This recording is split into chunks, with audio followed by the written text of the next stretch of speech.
ప్రతి హీరోకి ఒక ట్యాగ్‌లైన్ ఉంటుంది. 'రాజశేఖర్' గారంటే అందరూ యాంగ్రీ యంగ్ మ్యాన్ అంటారు కానీ, ఆయనలో కనిపించే ప్రతి ఎమోషను నేచురల్‌గా ఉంటుంది. సో, ఆయన డాన్సెస్, ఫైట్స్ ఇవే కాదు. ఆయన ఎమోషన్స్‌ని కూడా అంతే స్థాయిలో ఎంజాయ్ చేస్తాం. అందుకే ఆయన ఇప్పటికీ, ఎప్పటికీ ఒక గుర్తుండిపోయే నటుడుగా, హీరోగా మనకెప్పుడూ అలా గుర్తుండిపోతారు. సో, బైకర్‌తో కొత్త ఎమోషన్‌ని డ్రైవ్ చేయబోతున్నారు. తండ్రి, కొడుకుల మధ్య కాన్ఫ్లిక్ట్ కనిపిస్తుంది. గెలవాలనే తపన కనిపిస్తుంది. ఈ క్యారెక్టర్ రాజశేఖర్ గారికి ఎంత కొత్త ఎక్స్‌పీరియన్స్‌గా ఇచ్చింది ఆయన మాటల్లోనే విందాం. సార్ నమస్తే. నమస్తే అండి. శర్వానంద్ మీకు కొడుకుగా ప్లే చేస్తున్నాడు అన్నప్పుడు what was your first feel sir? కొడుకు ప్లే చేస్తున్నారు. ఫిల్మ్ హీరో ఎవరంటే సర్వానంద్ గారు అంటారు. అందులో రాజశేఖర్ కూడా యాక్ట్ చేశారు అంటారు. ఇదంతా తెలుసు. ఇదంతా తెలిసినప్పుడు కూడా నాకు ఏంటంటే నా క్యారెక్టర్ పైగా ఒక నమ్మకం, క్యారెక్టరైజేషన్ ఇదంతా చూస్తే నాకేంటంటే లేదు, we are going to do bullet Sunil క్యారెక్టర్ని చేయబోతున్నాం. ఆ క్యారెక్టర్ సూపర్ క్యారెక్టర్. ఆ క్యారెక్టర్ మనం చేయాలి. రేపు మనం చూసేప్పుడు రాజశేఖర్గా చూడకూడదు, బుల్లెట్ సునీల్గా చూడాలి అన్నట్టు ఆ క్యారెక్టర్ నేను అనుకున్నాను. ఫస్ట్ విన్నప్పుడు ఇది చెయ్యాలా అని ఇదంతా అనుకున్నాను. తర్వాత చేసింది కూడా దానికోసమే. మనల్ని గురించి మన క్యారెక్టర్ మాట్లాడుతుంది.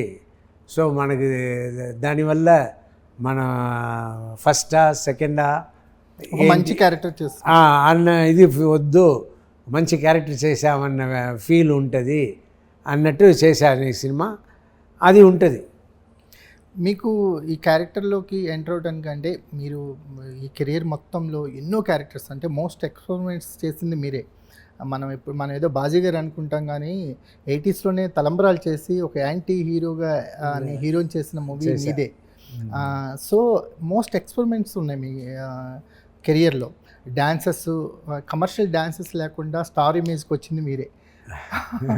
అంటే అప్పుడున్న ఏదైతే బలాలు అనుకుంటున్నామో వాటిని బ్రేక్ చేసి ఈ దారిలో కూడా స్టార్ అవ్వచ్చని ప్రూవ్ చేసింది మీరే. ఆ విషయంలో మీకు ఎప్పుడు ఒక ఐకానిక్ ఇమేజ్ ఉంటుంది సార్. అంటే యాంగ్రీ యంగ్ మ్యాన్ ఇమేజ్ మీకే ఉంది, ఎమోషనల్గా ఒక ఇమేజ్ ఉంది. మాకు అక్కమ్మగుడు మోస్ట్ ఫేవరెట్, సింహరాశి చూసాము, లేకపోతే మాకు ఇంకా ఎర్లీ డేస్లో చూసిన మమతలు కోవిల క్లైమాక్స్ చూస్తుంటే ఇప్పటికీ ఏడుపు వస్తుంది. సో అంటే ఏ ఎమోషన్ తీసుకున్నా బలరాం కృష్ణలో ఒక సీన్ తర్వాత తల్లిదండ్రుల సమాధి దగ్గరికి వెళ్ళి మాట్లాడతారు మీరు. ఆ సీన్ చూస్తుంటే ఇప్పటికీ హార్ట్ టచింగ్గా ఉంటుంది. ఏ ఎమోషన్ అయినా సరే అలా న్యాచురల్గా పర్ఫామ్ చేసి వెళ్ళిపోతారు. మీకు ఇమిటేషన్ చేయడం రాదు సార్. మిమ్మల్ని ఇమిటేట్ చేస్తారు కానీ నాకు రాదు. మీకు అసలు ఇమిటేషన్ చేయడం రాదు. అసలు రాదు. That is the biggest strength sir any ఆర్టిస్ట్కి. మీరు అది పట్టేసుకున్నారు ఎర్లీ స్టేజ్లోనే. ఎస్ నాకు వచ్చేదే, నాకు ఫస్ట్ మా యాక్టింగ్ ఇన్స్టిట్యూట్ వెళ్ళిందే నా యాక్టింగ్ వస్తుందా రాదా అని చెక్ చేసుకోవడానికి వెళ్ళి జాయిన్ అయ్యాను. ఫస్ట్ డే వచ్చి యాక్టింగ్ ప్రొఫెసర్ వచ్చి అందరినీ యాక్ట్ చేయమన్నారు. యాక్ట్ చేస్తే ఒక్కొక్కరు ఒక్కొక్కలాగా చేశారు. నేను నాలాగా చేశాను. ప్రొఫెసర్ ఏమన్నారు, మీలాగా చేశారే అదే కరెక్ట్, ఆయన ఒకరే కరెక్ట్ చేశారు, మీరంతా రాంగ్ అనేసారు. సో నేనే కరెక్ట్ అంటే అవును, ఆయన కాపీ కొట్టలే, ఎవరిని ఇమిటేట్ చేయలేదు. మీరు అసలు ఎప్పుడు ఇమిటేషన్ ఉండదు సార్. సో అదే నా తర్వాత నేను అనుకుంది, yes we should not copy anybody, we should do what we do ours naturally చేయాలి అని అనుకున్నా.